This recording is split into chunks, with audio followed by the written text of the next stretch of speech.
Assalamu alaikum. I'm Carl Arrindell. You're watching In Focus, and welcome back to the second half of my discussion with Dr. Mohamed Morsy, who's the president of the Freedom and Justice Party, Muslim Brotherhood, from Egypt. Assalamu alaikum. Welcome back to In Focus.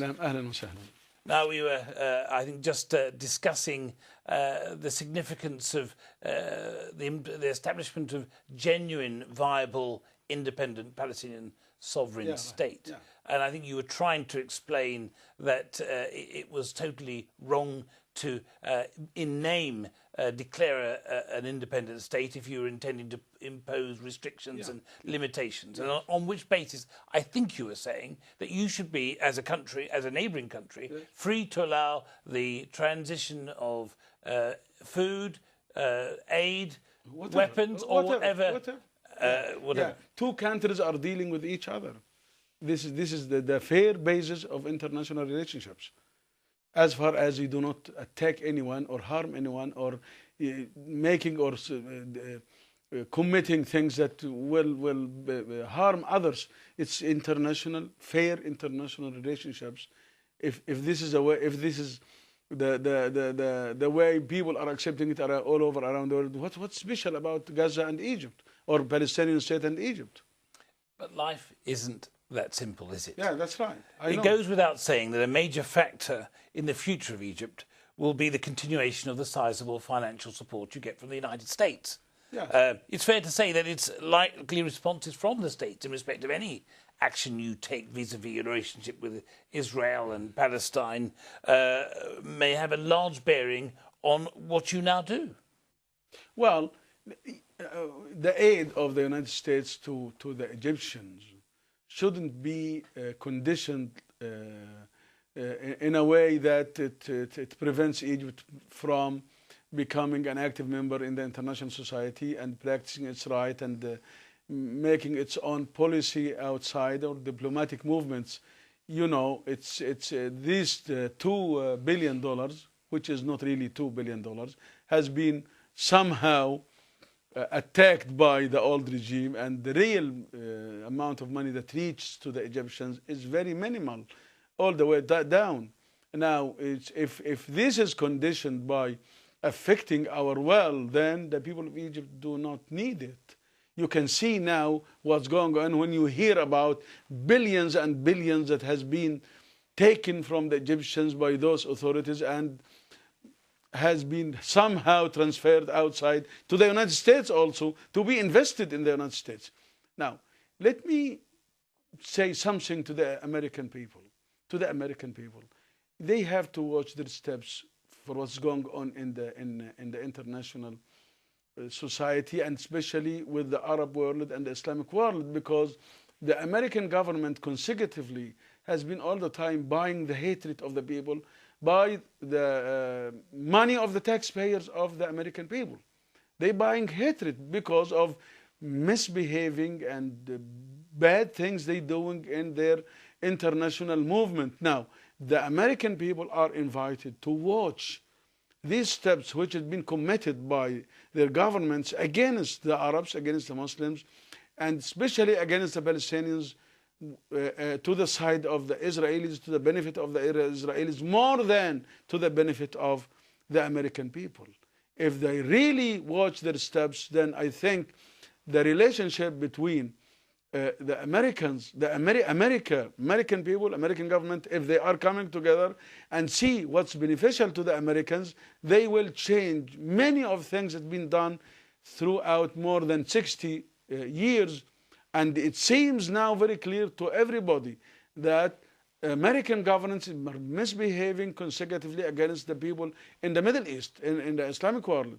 Now the revolution is moving, and they're trying again, the American government trying again to somehow interfere.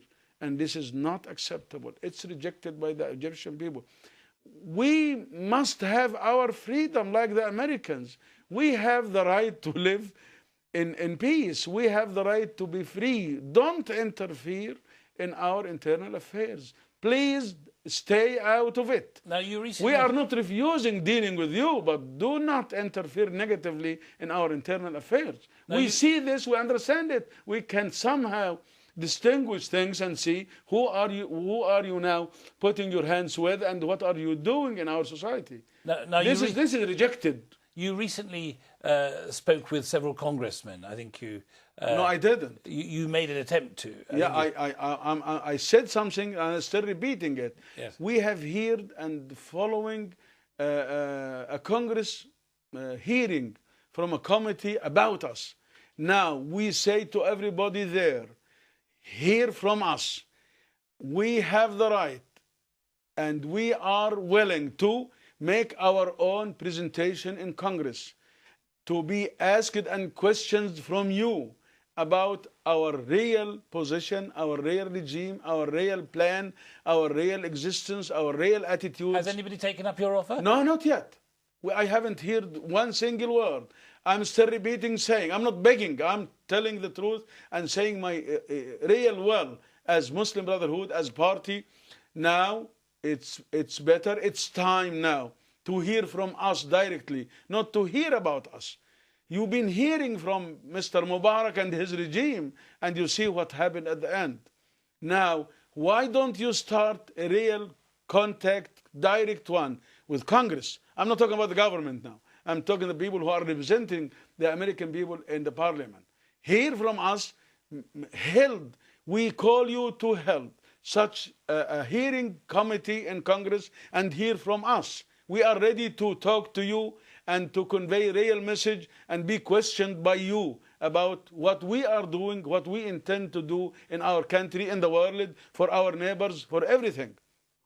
Now, it was, ironically, in Cairo that President Obama made his famous Cairo speech, seeking to build bridges between the West and the Muslim world.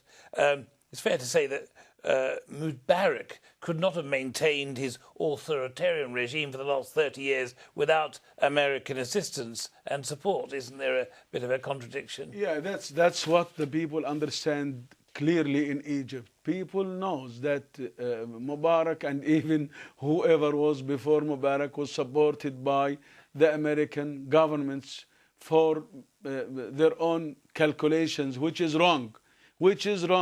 Now, you want to make relations with the people, not with the tyrants. It's very clear. Now, when Obama came to Cairo, we did not refuse his coming. We said, if Obama is serious in what he said, this will be very good in the future. He didn't continue to do things according to what he said. We've been saying same support to the regime, same interference in our internal affairs, same support, maybe even more, maybe worse than before.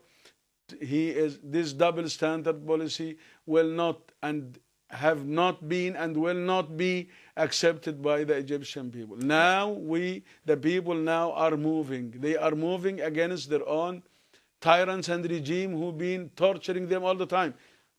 Don't show yourself as if you are supporting the old regime. And if you want to live and to make treaties and you make good relationships, balanced relationships, fair relationships, then do it with the people well. Of course, you cannot do it with 85 million people, but you can show how you can somehow deal with the Egyptian government, the Egyptian parliament, the Egyptian president in the future, who represents the people. But up till now, they declare we supporting democracy in Egypt by 160 millions. Where is that money gone? To who has been this money delivered? Now we can see the effect, how the secular people are running around and trying to make all kinds of troubles. Now the people can see and distinguish that this is some sort of the money effect that came from overseas somehow. We hearing also about what happened with a group that was invited by the French government, which is somehow collaborate with the American governments. These kind of things should vanish, should stop, because you cannot deceive people all the time. you will not be able to continue like this. We are in a new world. But here in Britain and most of the world, we've been watching with interest as the most positive sentiments have been expressed by President Obama since the revolution started and his senior staff. You must have noticed or considered that there may be a dramatic change in Egyptian-US relations as a consequence. I must say, when I was in Cairo last week, I was impressed by enormous advertising sightings at the airport, which showed a picture of President Obama on one side and an enormous quote from him, which was saying in broad terms that the youth of America should take their inspiration from the youth of Egypt. Do you think he was sincere? Well, when you go back in last January and then February, the American speech has been changing. And in the beginning, it was hesitating to support the revolution. After that, they changed it, and we appreciate their change. When they said, yeah, he have to leave now, and second day, Obama and his authorities declared that by now we mean yesterday, not today. That was good. Okay, we appreciate this. But now, the continuity of such a relationship with the new regime, with New Egypt, with the people of Egypt, they should show clearly, not by words only, but also by practicing, that they are really serious about dealing with the new authorities, and also they should show clearly that they are with the people well and with freedom for Egypt. I think they can do it. I think if they want to make themselves clear and obvious in this, they can. Now, they are a big country. They are a well-settled state. They have a great constitution. They have great power. They are superpower.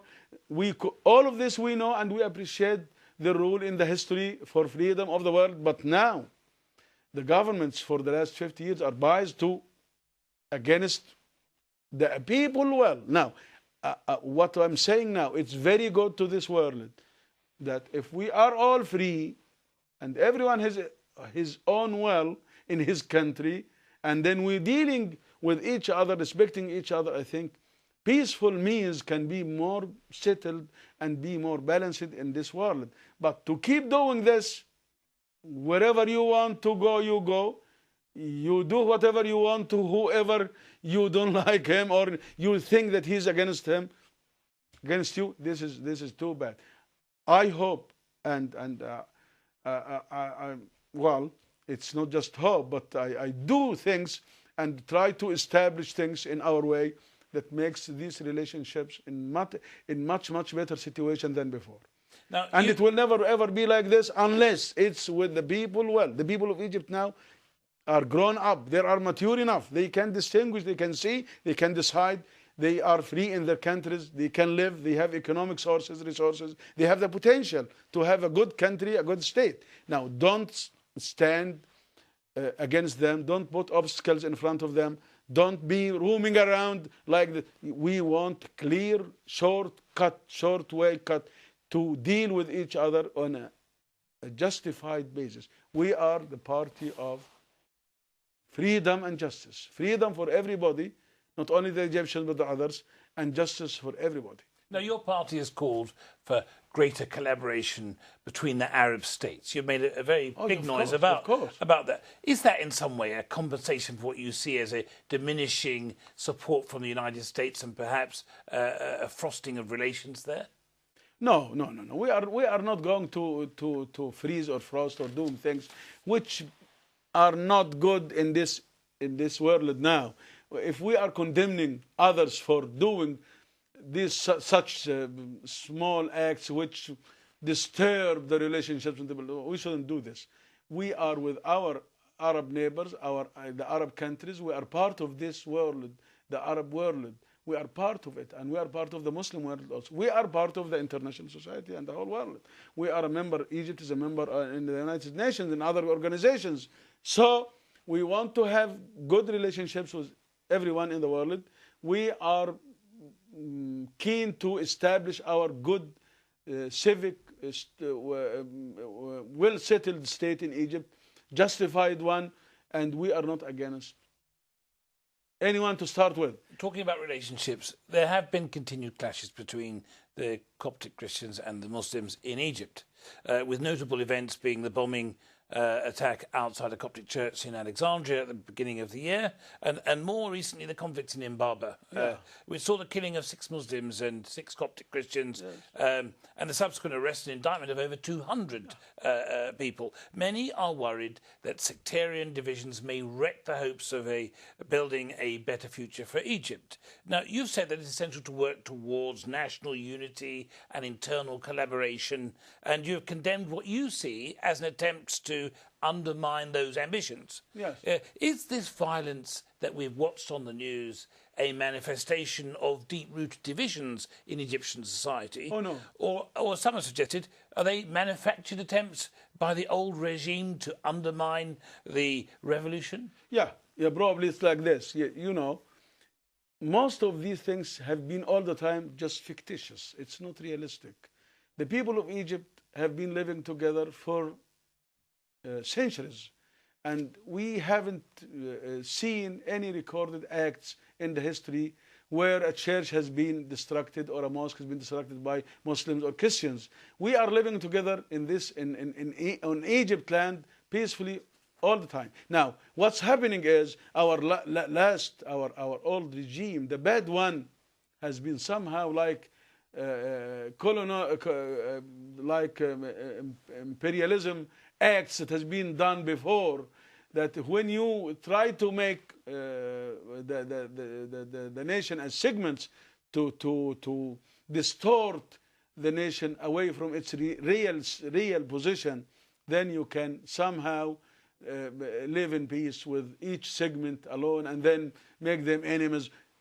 This is not true. Now, the Egyptian people, regardless of what happened, well, you know, what happened in Alexandria was made by Mubarak regime hands and security forces. It's not made by Muslims. What's happening in Imbaba is a small thing that has been somehow initiated by the old regime, who are trying now to pull this country back to the old regime. They will not succeed, but this is pity. It makes some worriness for us also. We are doing our best to somehow come over these small incidents, which is too bad for us, for Muslims and for non-Muslims. But be sure that this will end. Now, you know, transitional period, this bottleneck situation we are going through, we're trying to go through it without wrecking the bottle itself. So, inshallah, we'll pass through it. Small incidents will vanish and will not be there.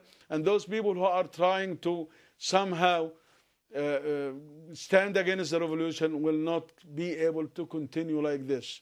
Now, we helping by all means and kinds. Muslim Brotherhood, our party, will do our best. We are doing already our best to minimize such small incidents. And we are now searching for our brothers, Coptic brothers, to be with us in the parliament. We want to make some sort of collaboration with them in these coming elections, so we will have elected Christians in the parliament, not just appointed. We want elected Christians in the parliament. To have such a good parliament from the Egyptians, regardless of their religion, we're living together in very good way. But those things are fictitious. They are not realistic. Now, since Mubarak was ousted from power, the government has been overseen by the Supreme Military Council.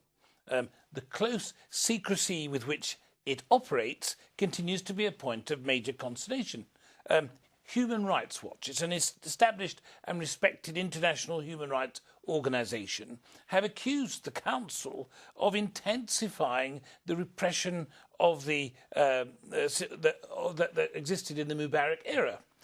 Quoting examples of the trials of, they say, over 5,000 people in less than 3 months in front of military tribunals, often for merely staging protests. Now, in one particular case, and I want to mention this, a group of young women who returned from Tahrir Square to demonstrate against the slow pace of the reforms were arrested, subjected to electric shocks. They were accused of being prostitutes and then subsequently tested for their virginity to prove their innocence.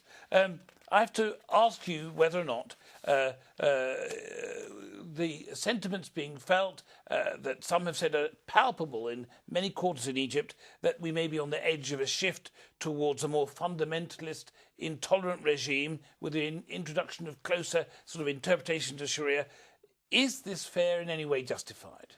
Well, first of all, let me tell you something about the military council.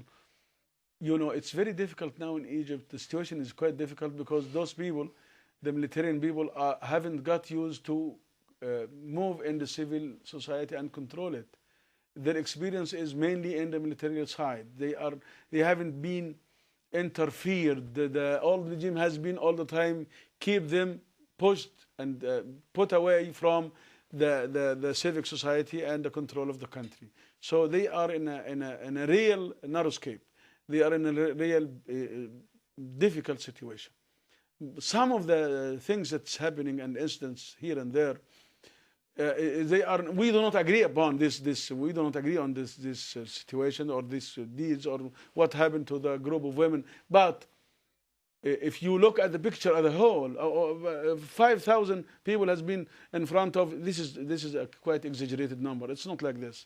If you say 500, then it's okay. But 5,000 is too much because we don't see this. But you have remainders of the old regime who are very dangerous on the revolution, and they are quite many. They are like the virus in the society because it's not only Mubarak. Are you trying to purge these people from the regime? They're still there? Yeah. We are doing our best now to prevent them socially, by social movements, from being again in elections or becoming nominees. Because, you know, the law now does not prevent them from again go to the elections and try, because we don't have a court statement that says those people who ever have been in the National Democratic Party do not have the right to run in the. No, we don't have this. So, but socially speaking, in the whole country, the people know them. The people can distinguish and they can somehow see them. So we are insisting now of preventing them from coming back. Now, talking about secular society or civic society, we're talking about civic society now. Now, you said you stressed need in a recent speech for the need to be vigilant in cleansing the country's institutions from the corrupted former regimes. That you said there must be accountability and the prosecution of those responsible. And of course, you also said that the former president Hosni Mubarak should be called to trial. He should have his money confiscated, and it should be returned to the Egyptians, and so on. How feasible is it to implement such? It's very difficult. It's very difficult, but it's going on now. We are not talking about just hatred against those people, though they have made hundreds of things that been spread corruption all over the country and drawing it back, and very bad things they have made. It's very clear to everybody. But we are calling upon a fair court acts against them. We are not with just saying words here and there and then making things against them just morally, or we feel bad against them, then they should be tortured. No, we're talking about fair trial, fair court trial for every one of those. Not only just by words. When we say I'm sorry and I did bad things to you, well, excuse me, and no, that cannot be enough at all. On that note, I have to say, sadly, we have run out of time in this wonderful, informative exchange, and I have to thank you, Dr. Mohamed Morsy, the President of the Freedom and Justice Party, Muslim Brotherhood from Egypt, for joining us on this special occasion. Thank you so much. Thank you. Hope to see you again. Yes, indeed. Thank you very much. Thank you.